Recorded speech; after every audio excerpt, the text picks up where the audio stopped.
If you don't fail, you're not even trying. To get something you never had, you have to do something you never did. Imagine you're on your deathbed, and standing around your deathbed are the ghosts representing your unfulfilled potential.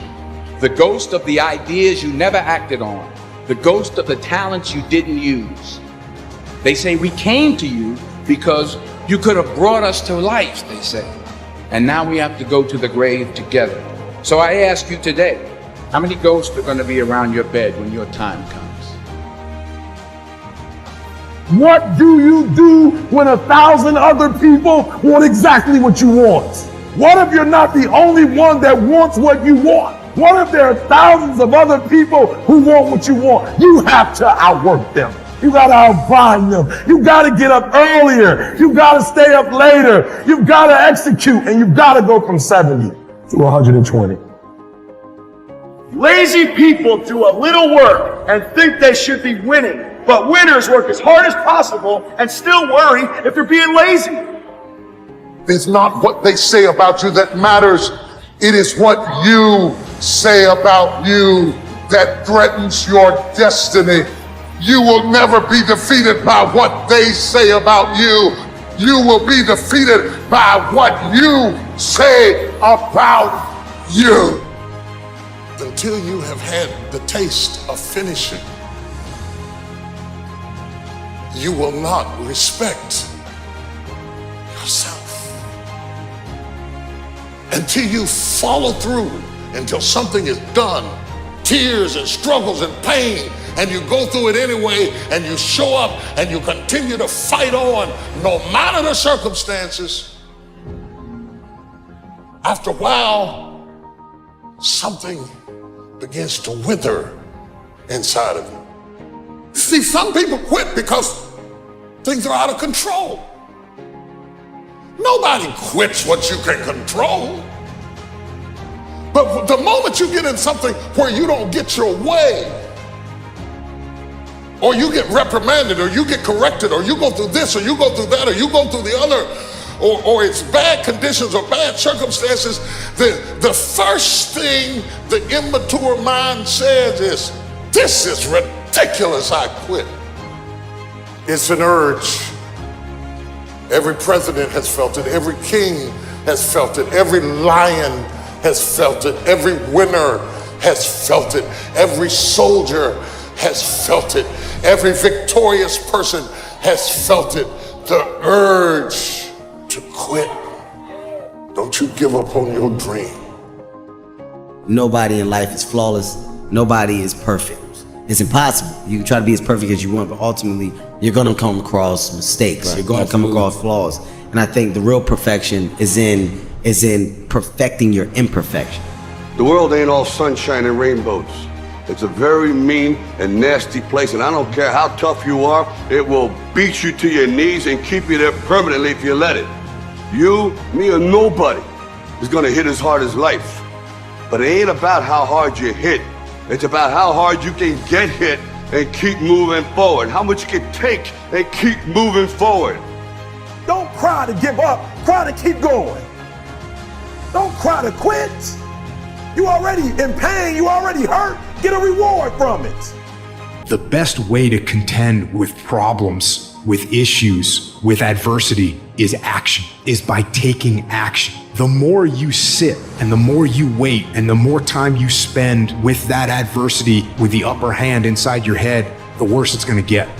I want you today to decide, I am going to become disciplined. Because if you develop the ability to say no to the guys' nights, to say no to the alcohol, if you develop that discipline, how different will your life look a year from now? Don't half-ass it. Don't half-ass it. I mean, think about it. If you're gonna do something, if you've chosen to do something, whatever it is, easy, hard, if you give it your all and you don't half-ass it, win, lose, draw, get what you want, don't get what you want, whatever the outcome is, if you don't half-ass it, at least you're not gonna have to wonder, oh, would the outcome have been different? What if I did give it my all? And boy, wondering that is what keeps us up at night. I think that the number one thing is you have to have a very clear vision, a very clear goal of where you want to go, because only then you will get there. You can have the best airplane or the best ship in the world, but if the captain doesn't know where to go, he will just drift around. If the pilot doesn't know where to go, he will just drift around with his plane. So I think the key thing is that we know where we're going. Don't listen to the naysayers, because there's always people out there that will tell you that you will not be able to do that, forget it, it's a stupid dream that you have, or a crazy vision, and those. Don't listen to the naysayers. If you find your passion, you're going to have this tremendous energy. It's sustainable energy. But momentum requires you always do the next thing to keep the momentum going. And the reason you get yourself in a passionate place is so that you change your life, and the only thing that changes your life is making a decision. So while you're in this passionate state, that's where you make decisions. A decision is the first step. Your mind is thinking about it. All these dungeons that we've created, all these trap doors, most of the time we quit is because we don't have any mental tools to get us through the other side. So my whole thing for people is you have to examine, why are you doing it in the first place? Allow yourself to dream. Allow yourself to imagine and fantasize about all your career goals and the kind of life you would really like to live. You have to have a dream if you want to make a dream come true. It's true for you and for everyone else as well. So imagine that you have no limitations on what you can be or have or do in life. You have no limits. If you let people's perception of you dictate your behavior, you will never grow as a person. But if you leave yourself open to experience, despite what others think, then you will learn and grow. You have to lose your fear of failure. Failure is a part of the process. People who never fail, never try. You have to fail. You got to get it wrong to get it right.